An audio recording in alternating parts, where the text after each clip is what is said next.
नमस्कार दोस्तों, स्वागत है आपका स्टडी पाठशाला में। आज हम डिस्कस कर रहे हैं जीएस पेपर 3 के इकोनॉमी पार्ट के क्वेश्चंस के, जो हमारे पीवाईक्यू हैं 2017 वाले। ठीक है। आज का जो हमारा फर्स्ट क्वेश्चन है वो है, among several factors for India's potential growth saving rate is the most effective one. Do you agree?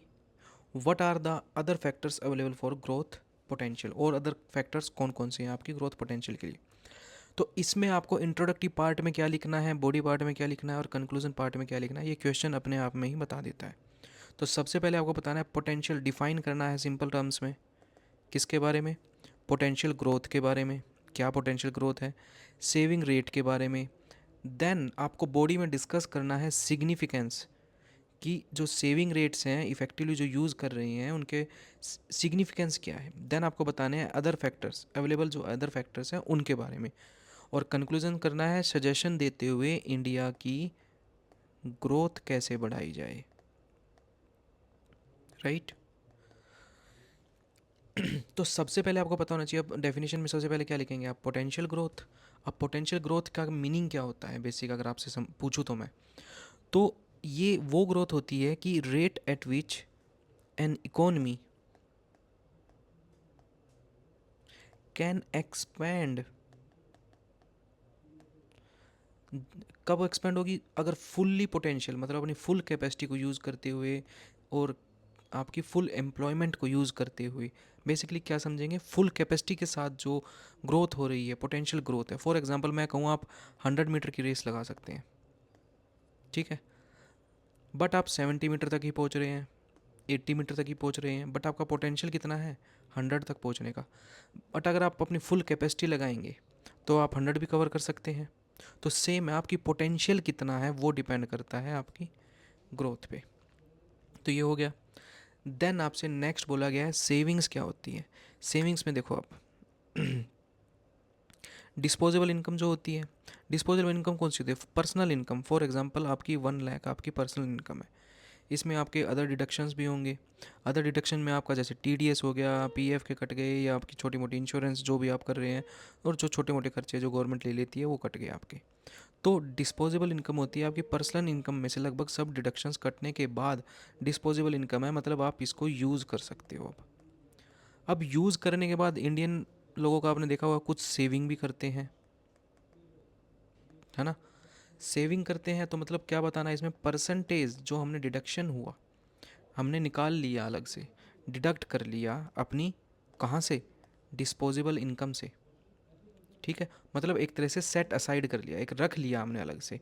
भाई कल को हमें बहुत ज़रूरत पड़ेगी, या हमें फॉर एग्ज़ाम्पल टूर पे जाना है, हमें गोल्ड ख़रीदना है, वो सेविंग्स होगी। ठीक है। तो ये हेल्प कैसे करता है? सेविंग्स आपकी हेल्प कैसे करेगा? क्योंकि ये कैपिटल फॉर्मेशन में हेल्प कर रहा है। अब सेविंग आप क्या करेंगे? बैंक्स में डालेंगे, एसआईपी करते हैं कई लोग, म्यूचुअल फंड्स में डालते हैं। तो ये पैसा कहाँ गया? बैंकों के पास। अब बैंकों के पास ये किस फॉर्मेट में गया? कैपिटल, कैपिटल फॉर्मेशन हो गया उसमें। ठीक है। अब इससे क्या होगा? ये ट्रांसफ़र हुआ है, किस वजह से कैपिटल फॉर्मेशन हुआ? From transfer of savings. आप लोगों की जो सेविंग्स थी वो ट्रांसफ़र कैपिटल फॉर्मेशन में कन्वर्ट हो गया। अब ये कहाँ यूज़ होगा? बिजनेस सेक्टर में। बिजनेस सेक्टर में ये पैसा यूज़ होगा, जो लीड करेगा, इंक्रीज़ करेगा अपने पोटेंशियल को और अपनी इकोनॉमिक ग्रोथ को। इंडियन इकोनॉमिक ग्रोथ इंक्रीज़ करेगा। ठीक है। डिस्पोजेबल इनकम आप समझ गए, सेविंग रेट्स आप समझ गए, पोटेंशियल ग्रोथ आप समझ गए। ये तो आपको बताना है इंट्रो पार्ट में, और ये विद इन टाइम लिमिट और विद इन वर्ड्स के अंदर होना चाहिए। 150 वर्ड्स में आपको डेफिनेशन भी बतानी है बेसिक सी। देन आपको अब बताने हैं क्या? सिग्निफिकेंस। सबसे पहले सिग्निफिकेंस क्या बताएंगे आप? कि इम्पैक्ट करेगा ये आपकी इकोनॉमिक डेवलपमेंट को, सबसे पहला पॉइंट है। यानी मैंने अभी बताया था आपको, जो कैपिटल फॉर्मेशन में जो कन्वर्ट कर रहा है ये पैसा, कन्वर्ट कर रहा है ये पैसा, तो अब क्या कर रहा है? हायर सेविंग रेट्स मिल रहे हैं इन लोगों को, तो क्या करेंगे? बैंकों में पैसा सेव होगा और वही पैसा बिजनेस में लगाया जाएगा। तो देन क्या होगा? GFCF as percentage of GDP, मतलब क्या है ये? Gross fixed capital formation.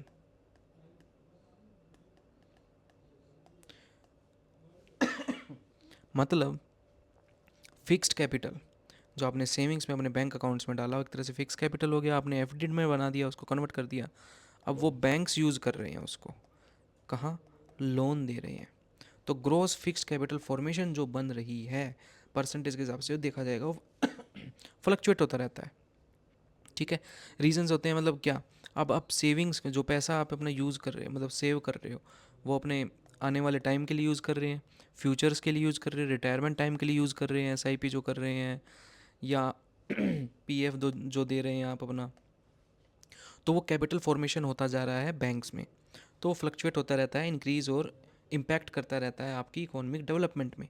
Then second one is आपका इंफ्रास्ट्रक्चर डेवलपमेंट। इससे क्या होगा, अब बैंकों के पास पैसा आया है, यानी गवर्नमेंट के पास भी पैसा आया है, गवर्नमेंट बैंकों से पैसा ले लेगी, तो गवर्नमेंट में क्या होगा, इन्वेस्टमेंट बढ़ेगी। फॉर एग्जांपल अगर रोड रोड के लिए उनको पैसा चाहिए गवर्नमेंट को, तो रोड के लिए पैसा चाहिए तो कहाँ से आएगा वो बताइए कहाँ से आएगा वो, इंफ्रास्ट्रक्चर डेवलपमेंट हो रही है, गवर्नमेंट इन्वेस्ट करेगी, हैवी इन्वेस्टमेंट करेगी, कहाँ पर, आपके प्रोजेक्ट्स में। फॉर एग्जांपल आपके हाईवे बना दिए, अभी जैसे 2021 का टारगेट था, कितने हाईवे, मतलब किलोमीटर का हाईवे बनाना है, 1,42,000 किलोमीटर तक का हाईवे बनाना है। तो ये कैसे पॉसिबल होगा, इन्वेस्टमेंट से ही तो पॉसिबल होगा। भारत माला प्रोजेक्ट ये लिखा भी हुआ है, एग्जाम्पल है जैसे आपका भारत माला प्रोजेक्ट्स, इसमें 83,677 आपका किलोमीटर तक का रोड बनवाया गया है। देन आ जाता है आपका फाइनेंशियल गवर्नमेंट एक्सपेंडिचर। इसमें क्या है, अब गवर्नमेंट रिलाई किस पे कर रही है, आप लोगों की सेविंग्स पे, ताकि इन द फॉर्म ऑफ आपका जो टैक्स फॉर्म में लिया है या बोरोइंग्स के फॉर्म में जो लिया है, ताकि वो पैसा को यूटिलाइज किया जाए, कहाँ पर, पैसे को कहाँ यूटिलाइज किया जाएगा, हेल्थ सेक्टर में हो गया, एजुकेशन हो गया, डिफेंस हो गया, ठीक है, सोशल वेलफेयर्स हो गए। तो गवर्नमेंट टोटल एक्सपेंडिचर कितना यूज़ करती है, लगभग आपका 23% जीडीपी का यूज़ करती है। ये एक्सपेंडिचर कैसे पॉसिबल है, बाय योर सेविंग्स। ये पॉइंट्स आपको लिखने हैं, सारे पॉइंटर फॉर्म्स में लिखने हैं। देन आपको बताना है बूस्टिंग इंडस्ट्रियल ग्रोथ। कैसे, इंडस्ट्रियल ग्रोथ कैसे बूस्ट होगी, सबसे पहले आपका मैन्युफैक्चरिंग इंडस्ट्री, हाई सेविंग्स की वजह से फंडिंग मिलेगी इंडस्ट्रीज़ को, बैंकों के पास पैसा गया सेविंग्स की फॉर्म में, बैंक्स लोन देंगे किन को, इन्वेस्टर्स को, तो क्या होगा, इससे फंडिंग मिलेगी इंडस्ट्रीज़ को। एग्जांपल जैसे आपका मेक इन इंडिया इनिशिएटिव हो गया। इकोनॉमिक स्टेबिलिटी आएगी जब इकोनॉमिक शॉक्स आते हैं। फॉर एग्जांपल आपका कोविड का सबसे बड़ा एग्जांपल ले लेते हैं कि सेविंग्स हेल्प करती हैं लोगों को जब चैलेंजिंग टाइम होता है उनके लिए, तो एक बफर बना के रख दिया जाता है, ताकि फॉर एग्जांपल अगर ग्लोबल इकोनॉमिक शॉक आ गया, ठीक है, 2008 का लगा लो ग्लोबल क्राइसिस आया, तो उसमें लोगों के पास सेविंग्स थी, कोविड का 19 का आ गया जैसे, तो लोगों के पास सेविंग्स थी, उसी में बफर था उनके पास, ड्यूरिंग शॉक्स में स्टेबिलिटी आई उनको। तो ये एग्जांपल्स भी आप हाईलाइट कर सकते हैं।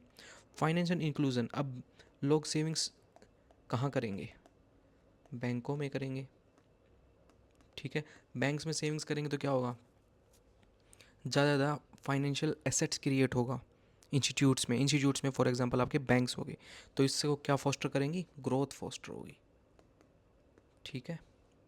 नेक्स्ट,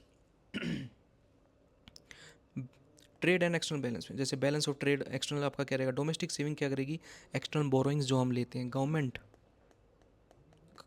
एक्सटर्नल बोरोइंग्स जो लेती है बाहर के देशों से या बाहर के बैंकों से, जो पैसा उठाती है, वो उठाने की ज़रूरत नहीं पड़ेगी।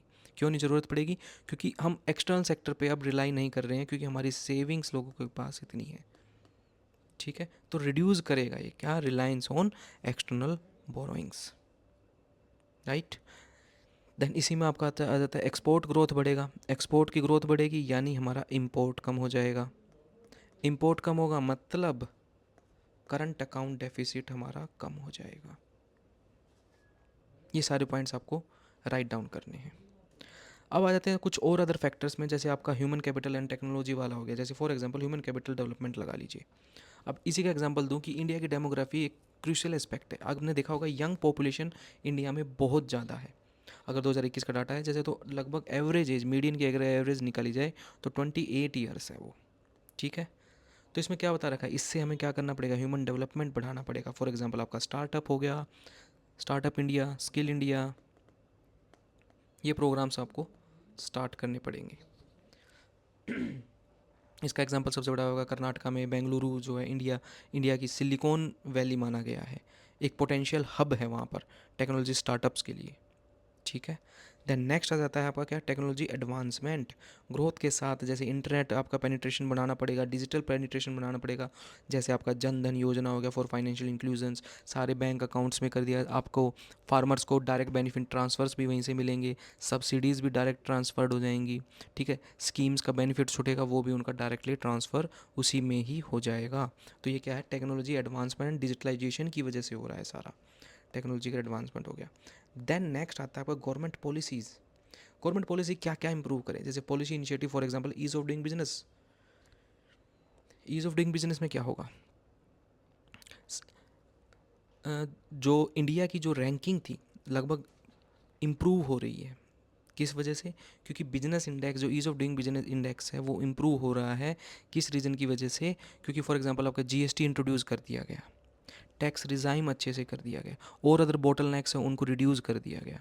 मतलब एफडीआई इनफ्लो बढ़ाने के लिए जितने भी बोटल नेक्स थे उनको हटा दिया गया, या जितने भी रेगुलेशंस थे उनको अच्छे से रेगुलेट किया गया। तो फॉर एग्जांपल आपका ईज़ ऑफ डूइंग वो इंडिया का इंक्रीज़ हुआ है, किसकी वजह से, जीएसटी स्ट्रीमलाइन वजह। एक एग्जांपल लिख दीजिए उसमें, एफडीआई इनफ्लो इंक्रीज़ होगा, क्यों, क्योंकि कंसिस्टेंट रहेगा FDI inflow in the various sectors. आपने देखा होगा कि आपके जीएसटी रिफॉर्म्स हो गए, एफडीआई इनफ्लो के जो रिफॉर्म्स होंगे, जितने भी रिफॉर्म्स हैं, फॉर एग्जांपल अब सबसे बड़ा एग्जांपल आपने देखा होगा, अंबानी की शादी हुई थी, अनंत अंबानी की, फेसबुक के फाउंडर भी वहीं पे थे। रीज़न क्या था, 9.99% जियो के जो स्टेक्स हैं ना वो फेसबुक ने बाय कर लिए हैं।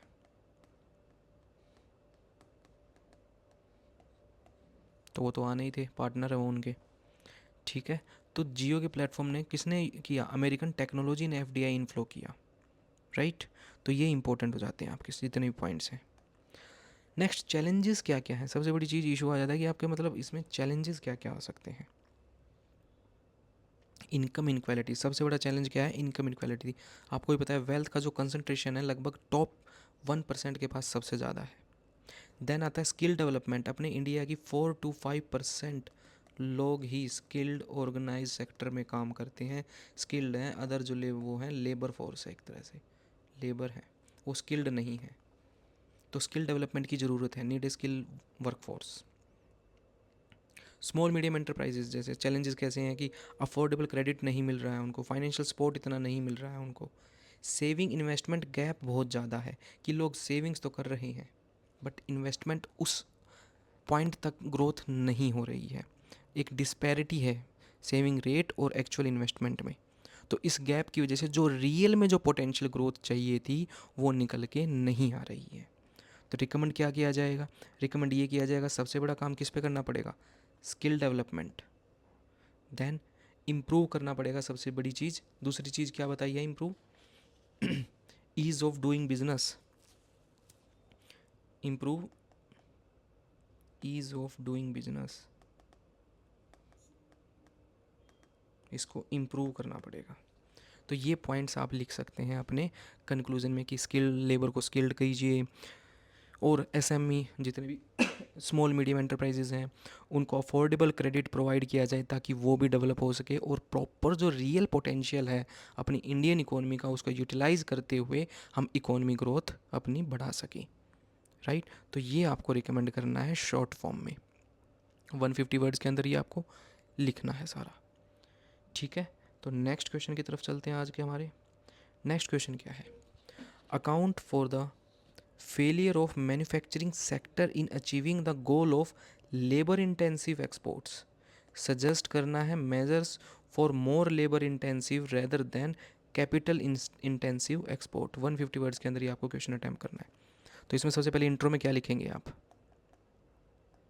हाईलाइट्स करेंगे कुछ पॉइंट्स को, कुछ डाटा बताएंगे, कंट्रीब्यूशन बताएंगे ऑफ मैन्युफैक्चरिंग सेक्टर का। ठीक है। देन बॉडी में क्या लिखेंगे आप, बॉडी पार्ट में डिस्कस करेंगे किस किस के बारे में, ये क्वेश्चन ही बता रहा है, रीजंस बताएंगे,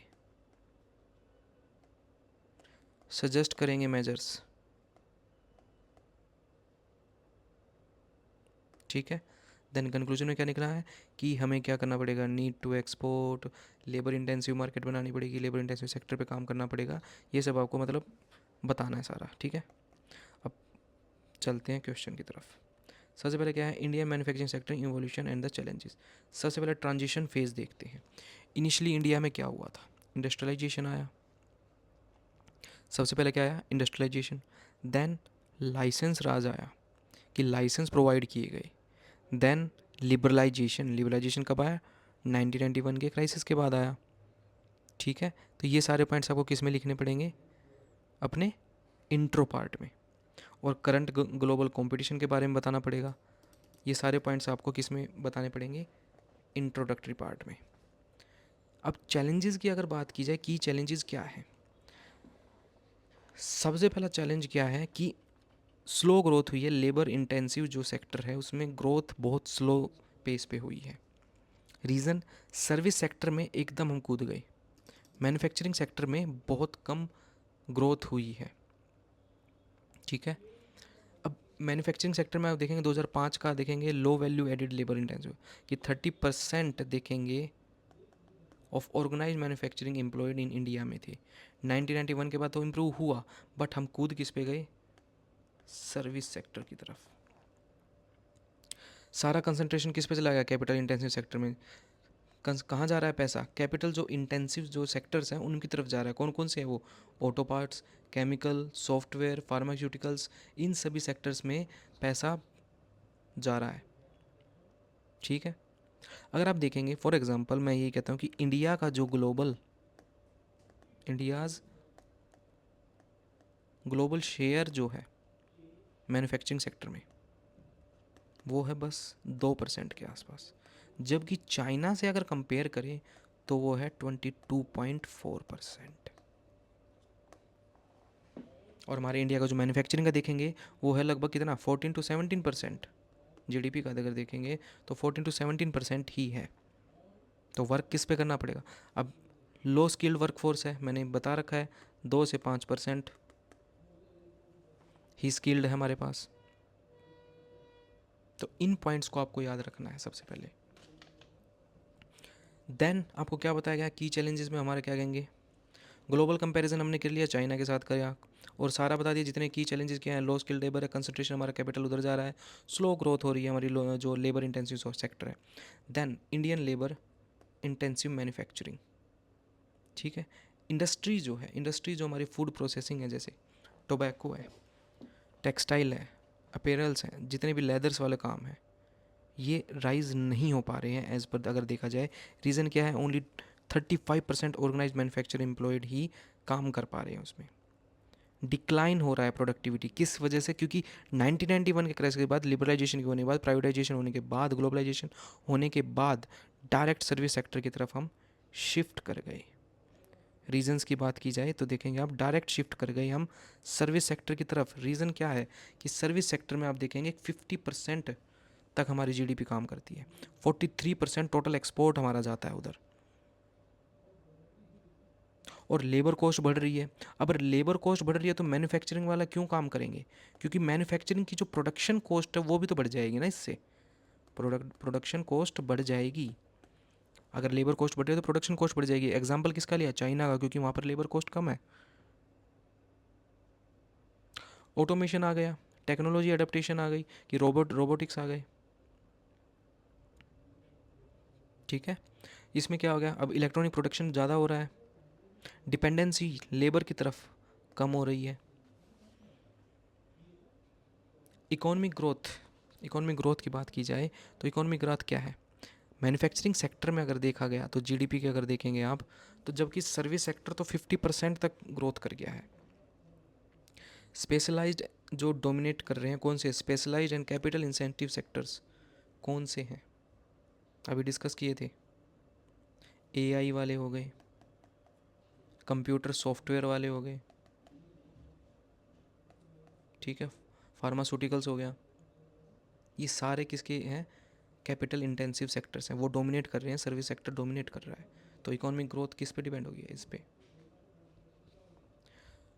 कॉम्पिटिटिव प्रेशर है अदर इकोनॉमीज़ पे भी, क्यों? क्योंकि चाइना का, मैंने अभी बताया था कि कंपटीशन है कि चाइना के साथ या साउथ ईस्ट एशिया के साथ ट्रेड डेफिसिट चाइना के साथ देखिए कितना है।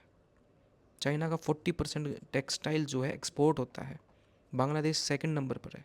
किस रीज़न की वजह से? क्योंकि लेबर कॉस्ट कम है। हमारा फिजिकल डेफिसिट जो हो रहा है चाइना में, एक्स इम्पोर्ट हम जो कर रहे हैं चाइना से, वो सारा हमारा उसी की वजह से हो रहा है।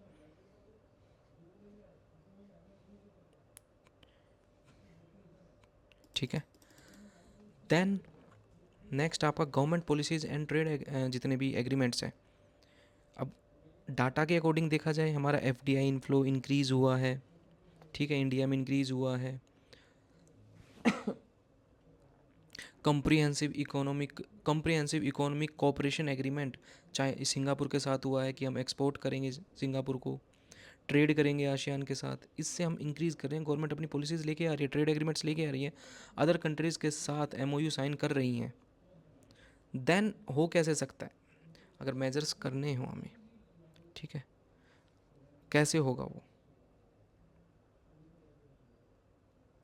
Make in India for example, FDI inflow आएगा, एम्प्लॉयमेंट जनरेट होगी कि इंडिया में कीजिए जो करना है, अट्रैक्ट करेंगे एफडीआई को। डोमेस्टिक कंपनी कहाँ इन्वेस्ट करेंगी? मैन्युफैक्चरिंग सेक्टर में इन्वेस्ट करेंगी। तो 2014 में जो स्कीम आई थी, 2019 तक का डाटा देखा जाए तो काफ़ी जॉब्स क्रिएट्स भी हुई हैं, मैन्युफैक्चरिंग सेक्टर भी बढ़ा है। देन नेक्स्ट आता था प्रधानमंत्री मुद्रा योजना। इसमें फाइनेंशियल सपोर्ट मिलता है माइक्रो एंड स्मॉल एंटरप्राइजेस को, लोन सेंक्शन किया जाएगा इनको, राइट। इसमें क्या फाइनेंस सपोर्ट मिलेगा इनको। अब जीएसटी आ गया, जीएसटी रिफॉर्म्स लेके आए, सिंप्लीफाइड कर दिया गया टैक्स आपके स्ट्रक्चर को, ताकि इम्प्रूव किस क्या हुआ, ईज़ ऑफ डूइंग बिजनेस की रैंकिंग भी इम्प्रूव हुई है इससे हमारी। वर्ल्ड बैंक की जो ईज़ ऑफ डूइंग बिजनेस की रिपोर्ट आती है उसमें हमारी रैंकिंग भी इम्प्रूव हुई है। देन आता है आपका कौन सा? Production linked incentive schemes, financial incentive दिया जाता है इसमें।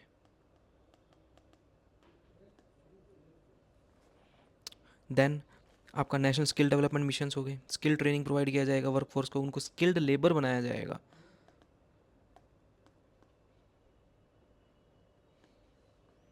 ठीक है, 5 मिलियन इंडिविजुअल 2021 तक ट्रेन कर दिए गए हैं। देन आगा इंडस्ट्रियल डिस्प्यूट एक्ट्स को लीगलाइज कर दिया गया है, legal framework for industrial dispute and the labour issues. आपका अप्रेंटिसशिप जो एक्ट है 1961, उसमें जो भी प्रैक्टिकल ट्रेनिंग्स प्रोवाइड की जाएंगी, स्किल एक्वाइजेशन दी जाएगी फॉर द वर्कफोर्स। देन आपको क्या करना है, इंपॉर्टेंस बतानी है लेबर इंटेंसिव मैन्युफैक्चरिंग सेक्टर की, क्योंकि एसेंशियली मेन फोकस क्या है, हमको अपना इंक्रीज़ क्या करना है। सबसे बड़ी चीज़ हमें अपना एक्सपोर्ट बढ़ाना है, तो उसको मोर लेबर इंटेंसिव सेक्टर में बढ़ाने के लिए मैन्युफैक्चरिंग सेक्टर को इंक्रीज़ करना पड़ेगा। वेरी स्टडीज़ में भी ये माना गया है कि job creation multiplier effect 2-3 jobs in service sector for each manufacturing jobs, ये स्टडीज़ में मिला है। तो देयरफॉर क्या बोला गया है कि सिग्निफिकेंस बहुत ज़रूरी है, significant for employment generation export dominant country economy को बनना पड़ेगा, ताकि हमारी जो डिमांड होगी इंडियन इकोनॉमी की, Indian economy make in India है फॉर एग्जांपल, अब आईफोन इसमें बहुत ज़्यादा बन रहे हैं, डिमांड कहाँ से आ गई? श्रीलंका से ही आ गई, बांग्लादेश से आ गई, ये मैं छोटे छोटे देशों के नाम ले रहा हूँ, जिसमें नेपाल से आगे कि इतने आईफोन दे दीजिए, इतने दे दीजिए। तो मेक इन इंडिया से ही क्या क्या होगा? एक्सपोर्ट बढ़ेगा हमारा। अब एक्सपोर्ट बढ़ाने के लिए क्या करना पड़ेगा? मैन्युफैक्चरिंग हब बनाने पड़ेंगे इंडिया में। इसको मैन्युफैक्चरिंग हब बनाने के लिए क्या करना पड़ेगा? हमें लेबर्स को स्किल्ड करना पड़ेगा। उसी से हम क्या बताया मैंने, एम्प्लॉयमेंट जनरेशन के साथ साथ आपका एक्सपोर्ट भी बढ़ेगा, एक्सपोर्ट डोमिनेटेड इकोनॉमी बन जाएगी फिर हमारी इंडियन, राइट। तो इस तरीके से आपको इस क्वेश्चन को सॉल्व करना है या आपको अटैम्प्ट करना है इसको, ये आपको प्रोवाइड कर दिए जाएंगे जितना भी ये माइंड मैप है, राइट। तो चलते हैं हम अपने नेक्स्ट क्वेश्चन पे। चलिए, नेक्स्ट क्वेश्चन है, एग्जामिन करना है development of airports in India through joint ventures under PPP model, public private partnership model. What are the challenges faced by the authorities in this regard. Intro में वही define करना है PPP होता क्या है, पीपीपी क्या होता है। फॉर एग्जांपल मैं कहता हूँ कि गवर्नमेंट के पास इतना पैसा नहीं है इन्वेस्टमेंट के लिए, क्योंकि उसको डेवलपमेंट काम में भी करना पड़ेगा, स्कीम्स भी प्रोवाइड करनी पड़ेगी, सब्सिडीज़ भी देनी पड़ेगी। तो गवर्नमेंट के पास इतना पैसा नहीं है, क्योंकि उसको हेल्थ सेक्टर में भी लगाना है, एजुकेशन सेक्टर में भी लगाना है। अब कैपिटलिस्ट लोग का क्या काम होता है? प्रॉफिट निकालना, डिविडेंड निकालना। बट गवर्नमेंट का क्या क्या होता है? जो पिछड़े लोग हैं, इंक्लूसिव ग्रोथ पे फोकस करना है उनको, कि उनको भी आगे बढ़ाना है, फ्री एजुकेशन देनी है, स्कीम्स, डिफरेंट डिफरेंट स्कीम्स भी इम्प्लीमेंटेशन करनी है ना। तो इसलिए पब्लिक प्राइवेट पार्टनरशिप किन सेक्टर्स में ज़रूरी है? जो कैपिटल इंटेंसिव हैं, यानी जहाँ पर सबसे ज़्यादा कैपिटल लगता है। फॉर एग्जांपल आपका रोड्स का एग्जांपल ले लीजिए, उसमें जैसे आपका बीओटी मॉडल चलता है, बिल्ड ऑपरेट ट्रांसफ़र। तो इन सेक्टर में करने के लिए क्या करना पड़ेगा? फाइनेंशियल एंड बिल्डिंग हो गया, ऑपरेशन प्रोजेक्ट्स हो गए, ऑपरेट करना। फाइनेंशियल लो, बिल्ड करो और ऑपरेट करो, उनसे मतलब अपना पैसा निकालो। ठीक है। जॉइंट वेंचर क्या हो गया? अभी एग्जांपल्स के साथ साथ देखेंगे कि joint ventures government plus private partner. अब प्राइवेट को क्या चाहिए? कैपिटल इन्वेस्ट करेगा, बट इसको चाहिए क्या? प्रॉफिट। गवर्नमेंट का क्या चाहिए? डेवलपमेंट, ग्रोथ, इंक्लूसिव ग्रोथ बोल सकते हैं। तो इसलिए पब्लिक प्राइवेट पार्टनरशिप कंसेप्ट आया। अब बॉडी में क्या बताना आपको? अब बात किसकी हो रही है? एयरपोर्ट्स की हो रही है। तो इसमें एयरपोर्ट्स में आपको कुछ एग्जांपल्स भी देने होंगे। आपका दिल्ली एयरपोर्ट हो गया, बेंगलुरु वाला एयरपोर्ट हो गया, और बाकी जो मुंबई वाला एयरपोर्ट हो गया, इन एयरपोर्ट्स के एग्जांपल भी देने होंगे, मॉडल्स बताने होंगे, एग्जांपल्स बताने होंगे। देन चैलेंजेस को डिस्कस करना है आपको, और लास्ट में आपको कंक्लूजन में बता देना है कुछ सजेशन देते हुए। तो इस तरीके से इस क्वेश्चन को अटैम्प्ट करेंगे हम। ठीक है।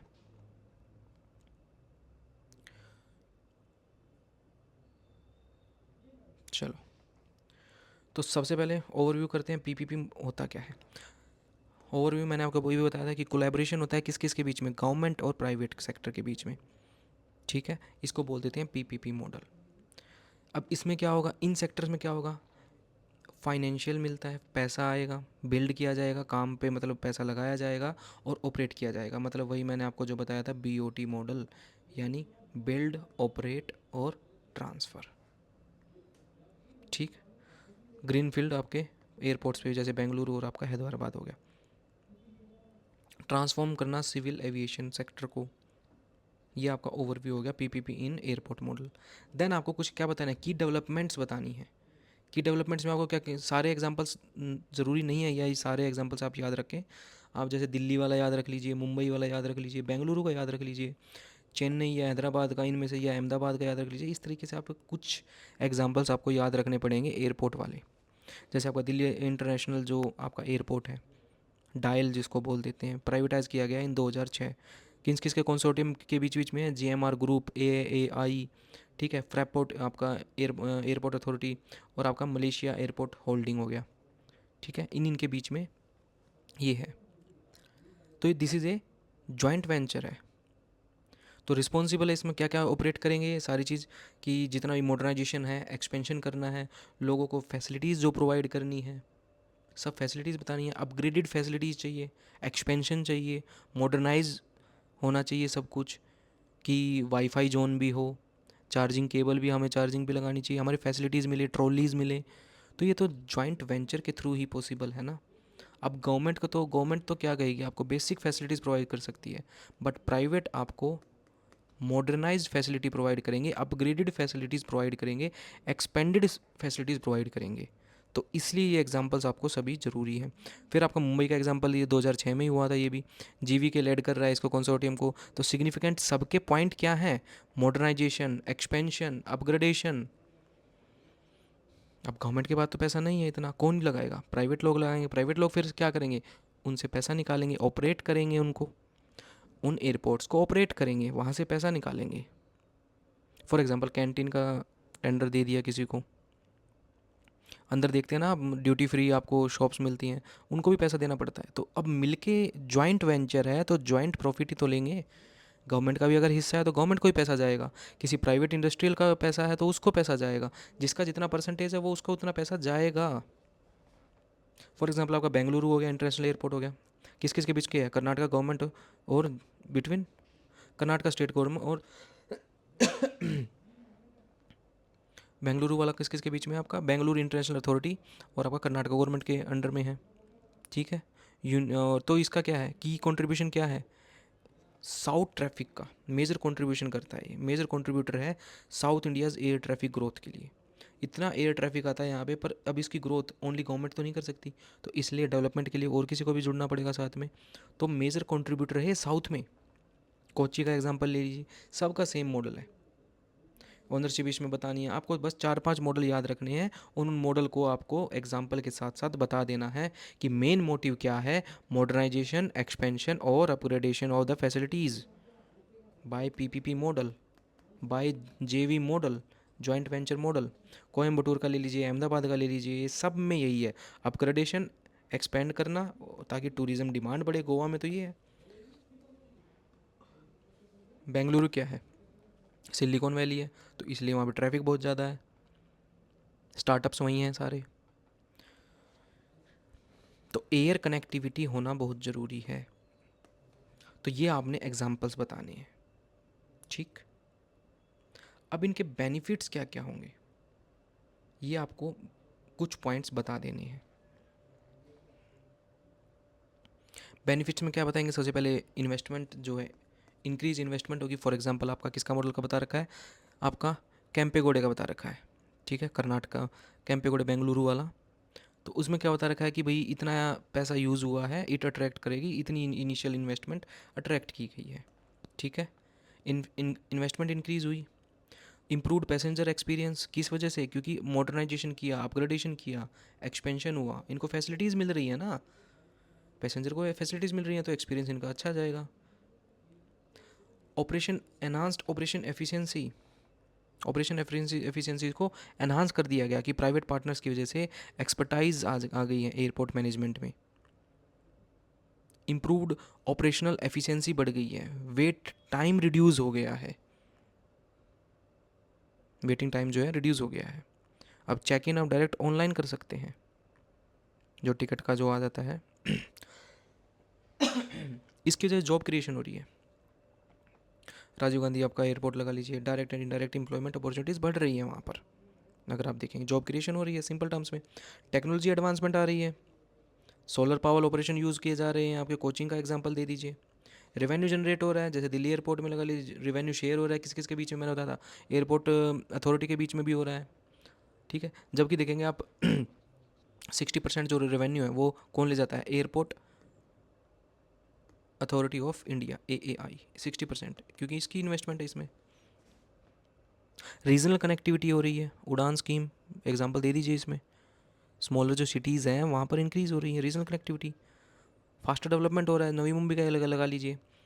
फास्टर डेवलपमेंट किस वजह से हो रहा है, क्योंकि प्राइवेट ने अपना पैसा लगा दिया ना, प्राइवेट डेवलपमेंट कर रहे हैं, प्राइवेट प्रोजेक्ट्स हैं, तो फास्टर डेवलपमेंट होगी। अब सबसे बड़ा इशू क्या आ रहा है, चैलेंजेस। फर्स्ट चैलेंज है आपका ट्रैफिक प्रोजेक्शन, कि एक्यूरेट ट्रैफिक प्रोजेक्शन होना चाहिए, एसेंशियल है फॉर प्लानिंग एयरपोर्ट कैपेसिटी देखते हुए, कि एयरपोर्ट की कैपेसिटी 50 एरोप्लेन खड़े करने की है, बट आ गए हैं वही बात है 70, तो वो तो हवा में उड़ती रहेंगे ना, क्योंकि ट्रैफिक कंट्रोल मैनेज करना पड़ेगा। तो इसके लिए क्या करना पड़ेगा, रेवेन्यू एस्टिमेशन लगाना पड़ेगा, ज़्यादा से ज़्यादा आपको डेवलपमेंट पे काम करना पड़ेगा। जैसे बेंगलुरु वाला बहुत इनिशियली बहुत ज़्यादा ट्रैफिक अंडर एस्टिमेट किया गया था, तो धीरे धीरे उसमें अ, काम किया गया ट्रैफिकिंग पे। देन आपका आता है political and regulatory risk. For example आपका दिल्ली हो गया, मुंबई एयरपोर्ट हो गया, यहाँ पे मतलब काफ़ी टैरिफ जितने भी आपके हैं, टैरिफ डिस्प्यूट्स हैं, जितने भी रेगुलेटरी चैलेंजेस हैं इन एरियाज़ में बहुत ज़्यादा है। लैंड एक्वाइजेशन, अब डेवलपमेंट प्रोजेक्ट्स के लिए अब आपको क्या करना है, ट्रैफिक बहुत ज़्यादा आ रहा है, अब आपको डेवलपमेंट भी करना पड़ेगा, लैंड एक्वाइजेशन भी करनी पड़ेगी, तो ये चैलेंज आ रहा है काफ़ी। तो इसको चेंज करने, जैसे फॉर एग्जांपल आपका नवी मुंबई का इसमें एग्जांपल दे दिया है कि काफ़ी डिले हुआ था इसमें ड्यू टू लैंड एक्वाइजेशन की वजह से, तो रिहेबिलिटेशन करने के लिए अफेक्ट हुए थे, काफ़ी कम्युनिटीज़ अफेक्ट हुई थी, काफ़ी इन्वायरमेंटल क्लियरेंस लेने पड़ते हैं इसमें, तो ये सारे इश्यूज़ आते हैं आपके चैलेंजेस में। ये प्रोजेक्ट लिख सकते हैं आप ये इस पॉइंट्स को। प्रोजेक्ट डिलेज हो रहे हैं, जैसे चेन्नई एयरपोर्ट का लगा लीजिए, लैंड एक्वाइजेशन हो गया, कॉस्ट एक्सेलेट हो गई। अब प्राइवेट तो, अब भाई वही बात है ना, प्राइवेट तो अपना क्या देखेगा, प्रॉफिट देखेगा। Land acquisition for example 1 crore रुपए मिल रहा है उसको, फॉर एग्जांपल कितना भी लगा लीजिए, 1000 स्क्वायर फीट या जितना भी लगा लीजिए, बट वो बढ़ के हो गया अब एक 1.5, तो उसको तो नहीं पड़ रहा ना, उसको तो नहीं पड़ रही है वो चीज़। तो कॉस्ट एक्सेलरेशन हो रही है, डिले हो रहे हैं उस वजह से। Balancing public and private interest, tariff disputes जो दिल्ली आपके एयरपोर्ट में हो रहे हैं फॉर एग्जांपल, तो कॉन्फ्लिक्ट किसके बीच में हो रहा है, interest between public and private sector के बीच में कॉन्फ्लिक्ट, ये तो आना ही था। ठीक है, तो बैलेंस बना के चलना पड़ेगा कि फाइंडिंग ए बैलेंस, जो भी इंटरेस्ट है पब्लिक का भी देखेंगे। फॉर एग्जांपल जैसे आपका अफोर्डेबल सर्विसेज भी चाहिए, लोगों को तो अफोर्डेबल सर्विस चाहिए, बट एक्सपेक्टेशन प्राइवेट पार्टनर की क्या है, प्रॉफिट है। तो दोनों चीज़ कॉम्प्लेक्स होगी ना आपस में, चैलेंज हो गया ये। पब्लिक को ज़्यादा से ज़्यादा सर्विस चाहिए, प्राइवेट को ज़्यादा से ज़्यादा इन्वेस्ट वो चाहिए, प्रॉफिट चाहिए। तो ये डिस्प्यूट बढ़ते रहते हैं, आते रहते हैं, मतलब फॉर एग्जांपल इसका कोई वो नहीं है। फिर आता है आपका financial viability and debt burden. कैसे, अब पीपीपी मॉडल है तो सब्सटेंशियल प्राइवेट इन्वेस्टमेंट भी होगी इसमें, तो सिग्निफिकेंट डेट बर्डन आ जाएगा प्राइवेट पार्टनर्स के ऊपर। अब जितना सोचा था उतना प्रॉफिट नहीं आ रहा, तो डेट बर्डन आ गया। तो चैलेंज फेस करते रहते हैं इनको मटेरियलाइज करने में, फाइनेंस सस्टेनेबिलिटी लाने में एक चैलेंज हो जाता है इनके सामने। ठीक है, देन आपका क्या होगा, टेक्नोलॉजी वाला आ गया, operation technological and operational challenge आ गए। इनिशियल चैलेंज है जैसे सोलर पावर इंटीग्रेशन नहीं हो पा रही है, एयर ट्रैफिक मैनेजमेंट वाले इश्यूज़ आ रहे हैं, तो ये सारे आपके चैलेंजेस वाले पार्ट हो गए। देन क्या आता है आपका कंक्लूजन पार्ट में, आपको किस टाइप से लिखना है, कंक्लूजन में बताना है कि जो हमारी नेशनल सिविल एविएशन पॉलिसी है 2016, और उड़ान की जो स्कीम है लॉन्च की गई थी सेम ईयर में, तो और क्या आपका एयरपोर्ट अथॉरिटी एक्ट है जो आपका 1994 वाला, ग्रीनफील्ड एयरपोर्ट पॉलिसी एक्ट है जो हमारा 2018 वाला, वो प्रमोट करने में, आपका जैसे प्राइवेट सेक्टर प्रमोट करने में बहुत बड़ा उनका इन्वॉल्वमेंट है इन एयरपोर्ट डेवलपमेंट में। साथ साथ केलकर कमेटी के बारे में आपको बता देना है। केलकर कमेटी क्या कर रही है, इम्पोर्टेंस किसकी, प्रैग्मेटिज्म, ट्रांसपेरेंसी आ जाए और बिजनेस ओरिएंटेड अप्रोच होनी चाहिए। तो इससे क्या होगा, ज़्यादा से ज़्यादा बिजनेस आएगा, ज़्यादा से ज़्यादा इन्वेस्टमेंट आएगी, और हमारी एयरपोर्ट की जो डेवलपमेंट है वो पॉसिबली हमारी बन पाएगी। तो इस तरीके से आपको इस कंक्लूज़न को कंक्लूड करना है, इस तरीके से क्वेश्चन को केलकर कमेटी के बता देंगे तो आपको एक एक्स्ट्रा मार्क्स मिल गया। और कुछ एग्जांपल्स के साथ आप बताते चलेंगे सभी पॉइंट्स को। मैं ये नहीं करा कि आपको सारे याद रखने हैं, ज़रूरी नहीं है आपको सारे याद रहें, कि आपको बता दिया जैसे दिल्ली का बता दिया, मुंबई का बता दिया, आपको पता होना चाहिए प्राइवेटाइजेशन कब हुआ, कैसे हुआ, पीपीपी मॉडल के बारे में पता होना चाहिए, जॉइंट वेंचर के बारे में पता होना चाहिए। इस तरीके से आप क्वेश्चन को अटैम्प्ट करेंगे तो विद इन 15 वर्ड्स, 150 वर्ड्स अगर आप कंप्लीट करते हैं तो आपको काफ़ी अच्छे मार्क्स मिल जाएंगे। इसमें तो बहुत ज़्यादा मैंने बता दिया आपको, तो उनमें से आप गिने चुने कुछ पॉइंट्स भी अगर आप अच्छे से लिख देते हैं, 5 5 पॉइंट्स भी अगर आप अच्छे से लिख दें, तो आपको विद इन 150 वर्ड्स बहुत अच्छा क्वेश्चन ये अटैम्प्ट हो जाएगा। तो इस तरीके से आपको ये क्वेश्चन अटैम्प्ट करना है, राइट। चलिए अब नेक्स्ट क्वेश्चन की तरफ चलते हैं। नेक्स्ट क्वेश्चन क्या है आपका, फूड प्रोसेसिंग के ऊपर है। ये मैंने लास्ट 2016 में भी आया हुआ था ये क्वेश्चन, तो इसलिए इंपॉर्टेंट भी हो जाता है आपका फूड प्रोसेसिंग वाला। What are the reasons for poor acceptance of the cost effective small processing units, क्या क्या रीजंस हैं। Then how the food processing units will helpful to uplift the social economic status of poor farmer. ये आपको with in 150 words में ये बताना है सारा। इसमें एक दो स्कीम्स बतानी पड़ेगी, इसमें आपको एक्सप्लेन करना पड़ेगा।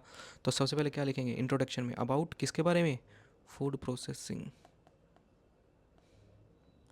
इंडस्ट्री के बारे में कुछ बताएंगे। देन बॉडी पार्ट में क्या लिखना है, रीजंस लिखने हैं, हाउ कैसे करना है, जस्टिफाई करना है। देन कंक्लूजन में क्या लिखना है, फार्मर्स के बारे में कुछ 2 3 स्कीम्स ऐड करते हुए गवर्नमेंट काम कर रही है और आपको इस तरीके से इकोनॉमिक डेवलपमेंट के लिए फूड प्रोसेसिंग इंडस्ट्री में काम करना पड़ेगा, ये आपको डिस्कस करके इसमें बताना है। विद इन 150 वर्ड्स ये आपको अटैम्प्ट करना है। तो सबसे पहले ओवरव्यू देना है। ओवरव्यू में क्या बताना पड़ेगा आपको, ये बताना पड़ेगा कि जो ओवरव्यू में क्या बताया कि इंडिया एक एग्रीकल्चर कंट्री है, तो इसमें डाइवर्स एग्रो क्लाइमेट्स हैं, आपने देखा है। तो एफपीआई मॉडल, ठीक है, एफपीआई मॉडल क्या है, एक तरह से सनराइज सेक्टर है।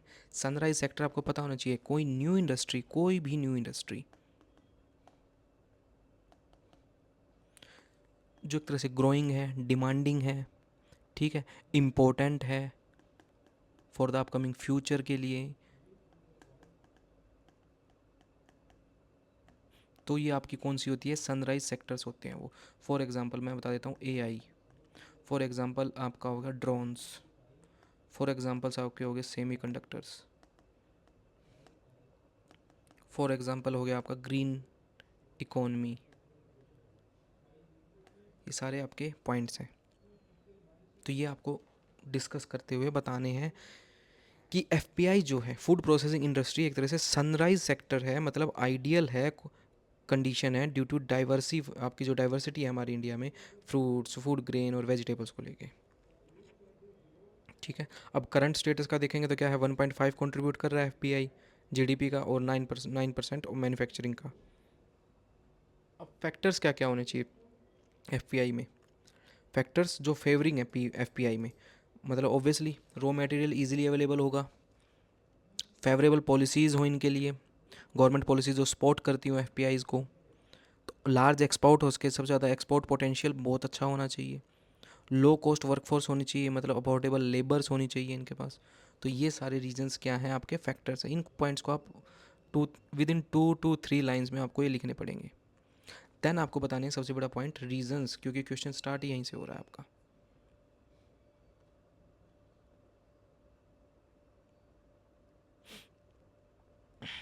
ठीक है, चैलेंजेस ऑफ स्मॉल इंफ्रास्ट्रक्चर, हाँ ठीक है, these are the reasons.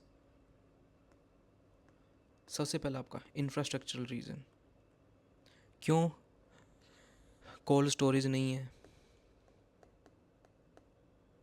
Connectivity नहीं है। अब गांव से तो कैसे फार्मर, जो स्मॉल फार्मर है वो कैसे लेके आएंगे, तो स्मॉल प्रोसेसिंग यूनिट इन्वेस्ट नहीं कर पाएंगी हैवी इंडस्ट्रीज़ में, हैवी इंफ्रास्ट्रक्चर में, जैसे फॉर एग्जांपल आपका ग्रेडिंग है, पैकेजिंग है, कोल्ड स्टोरेज है, वेयर हाउस है, लॉजिस्टिक्स हैं, ये सारी चीज़ स्मॉल फार्मर्स तक कर ही नहीं पाएंगे। मैन पावर देखेंगे तो डिपेंडेंसी किस पे है, कॉमन फैसिलिटीज़ पे डिपेंडेंसी है। ठीक है, मैन पावर वाला एग्जांपल लीजिए, अब लेबर महंगी है, स्किल लेबर की शॉर्टेज है। ठीक है, आपने देखा था 2 to 5% स्किल्ड लेबर है, जबकि डिमांड एफपीआई में मैन पावर की ज़्यादा है, क्योंकि किस पार्ट में आता है ये, मैन्युफैक्चरिंग का पार्ट आ गया है। सीजनेबिलिटी आ रखी है, पेरिशेबिलिटी है, कि हाई पेरिशेबल प्रोडक्ट्स हैं, फ्रूट्स हैं, वेजिटेबल्स हैं, फिशेज़ हैं, अब इनको क्या चाहिए, कोल्ड स्टोरेज हो, तो ये तो अवेलेबल नहीं है, इतना इंफ्रास्ट्रक्चर डेवलपमेंट नहीं है। These are the challenges, reasons. Seasonal supply है रॉ मटेरियल्स की, तो इससे रिस्क इंक्रीज़ हो रहा है। देन क्रेडिट, सबसे बड़ा फैक्टर, जो प्रायोरिटी सेक्टर लैंडिंग्स हैं फॉर एग्जांपल, तो इनको हाईली, जो स्मॉल एंटरप्रेन्योर हैं उन पे हाई रिस्क होता है। ठीक है, प्रायोरिटी सेक्टर लैंडर में आता है, बट इनहेरिट एक हाई रिस्क है स्मॉल एंटरप्राइजेस पर। कंपटीशन बहुत ज़्यादा है, अब प्राइवेट इन्वेस्टर अपना बढ़िया कंपटीशन कर रहे हैं, ये सारी फैसिलिटीज़ हैं उनके पास, जबकि स्मॉल फार्मर्स, स्मॉल एंटरप्राइजेस के पास है ही नहीं ये चीज़। तो इंटेंस कॉम्पिटिवनेस है, कंपटीशन है, तो इससे इन्वेस्टमेंट क्या करती है, प्रॉफिटेबिलिटी घटा देती है। इनका पेरिशेबल आइटम्स हैं, 10 दिन की शेल्फ लाइफ है, बट पहुंच रहा है वो 11वें दिन, तो कौन खरीदेगा इनको, सस्ते भाव में देना पड़ेगा फार्मर्स को। किन को देना पड़ेगा, जो बिचौली हैं उनको देना पड़ेगा। बिचौली क्या करेंगे, इनके पास हैं, क्यों नहीं है, प्राइवेट इन्वेस्टर्स ही तो हैं, टेक्नोलॉजी। ठीक है, ये सारे क्या क्या हैं, चैलेंजेस के पार्ट्स हैं, ये आपको हाईलाइट करके बताने पड़ेंगे। देन नेक्स्ट आपको बताना है ग्रोथ पोटेंशियल। सबसे पहली चीज़, वाइटल लिंक है बिटवीन फार्मर एंड इंडस्ट्रीज़। अब बिचौलिए को हटा दीजिए, मिडल मैन को हटा दीजिए, एलिमिनेट कर दीजिए, तो इससे क्या होगा, वेस्टेज रिड्यूस होगा, शेल्फ लाइफ बढ़ेगी, क्योंकि जो फार्मर का, जो इंडस्ट्री वाला जो आदमी है, जो प्राइवेट इन्वेस्टर है, मिडल मैन नहीं कह रहा मैं, जो बट वैसे जो इन्वेस्टर है जो फार्मर से डायरेक्टली ट्रेडिंग कर रहा है, तो मिडल मैन तो हट गया, वेस्टेज ख़त्म, शेल्फ लाइफ बढ़ गई कोल्ड स्टोरेज की वजह से।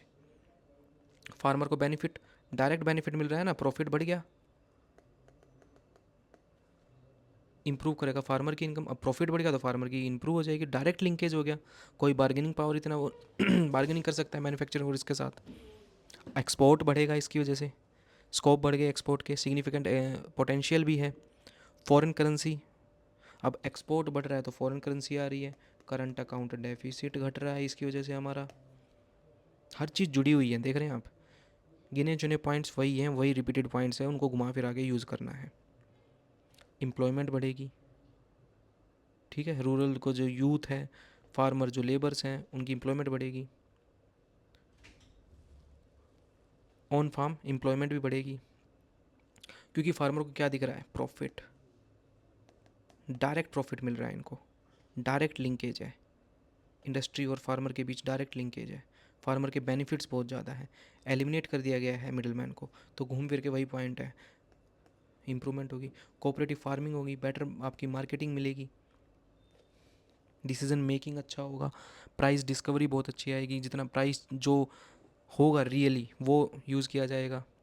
पीएम संपदा यूज़, प्रधानमंत्री किसान संपदा योजना एक कंप्रिहेंसिव पैकेज प्रोवाइड करती है, जो एमएसएमईज़ हैं, रूरल सेक्टर्स हैं, उनके इफेक्टिव सप्लाई चेन मैनेजमेंट के लिए ऑब्जेक्टिव क्या है, मॉडर्न इंफ्रास्ट्रक्चर प्रोवाइड करना, ठीक है, फार्म गेट से लेके आपका रिटेल आउटलेट तक, ये गवर्नमेंट इनिशिएटिव में आ गया। तो इस तरीके से आपको ये क्वेश्चन अटैम्प्ट करना है। देन आपको कंक्लूजन में भी बताना है कि डबल फार्मर इनकम की जो हमारा टारगेट था वो एफपीआई से पॉसिबल है, क्योंकि फार्मर को डायरेक्ट बेनिफिट मिल रहा है, डायरेक्ट प्रॉफिट मिल रहा है, मिडल मैन का काम ही नहीं है इसमें, तो फार्मर की इनकम बढ़ेगी।